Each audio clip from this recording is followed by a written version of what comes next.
GOP's handling of that scandal, the Roy Moore scandal, has one Republican saying that's enough. In a USA Today op-ed, Kurt Bardella, a former spokesman for several Republican lawmakers and Breitbart News, says Roy Moore is the last straw for him, and he's switching over to the Democratic Party. Kurt joins us now from Washington. Kurt, what exactly about the Roy Moore situation makes you want to switch parties?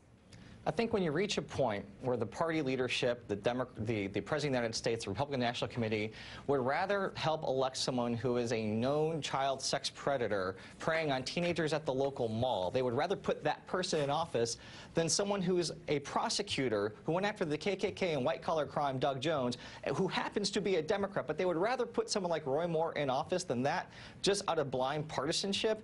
That's a line that's gone too far for me.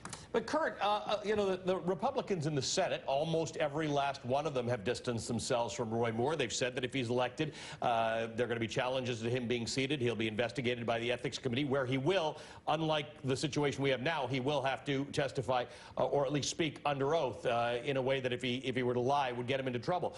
Not all Republicans are supporting Roy Moore.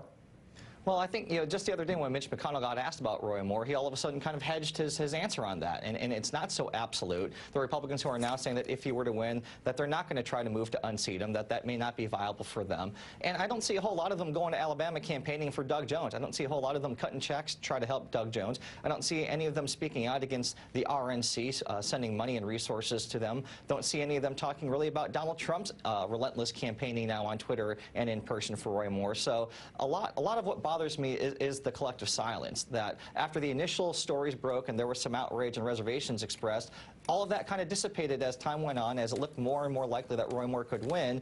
All of those critics kind of went silent. What does this mean for Steve Bannon? Steve Bannon has become increasingly more public and more powerful as sort of the renegade. But now you've got the RNC supporting Roy Moore, Steve Bannon supporting Roy Moore. Where is Steve Bannon in all of this? Does he want to stand with Mitch McConnell? He hates his guts. He wants to, I mean, he has made it no secret. His plan is to try to make sure that Mitch McConnell is no longer the Senate Republican leader at the end of next year, no matter what. Then why would Mitch McConnell back Roy Moore? If Roy Moore is Steve Bannon's guy, and Steve Bannon has crushed Mitch McConnell, has talked about Mitch McConnell like he's the devil himself, why would Mitch McConnell now go silent and sort of skirt things and sort of stand-ish with Roy Moore when he knows he's with Steve Bannon?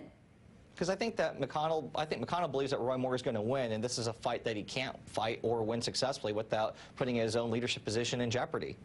All right, Kurt, good to see you. Thank you for joining us. Kurt Bardella, who is going to be leaving, or has left the Republican Party.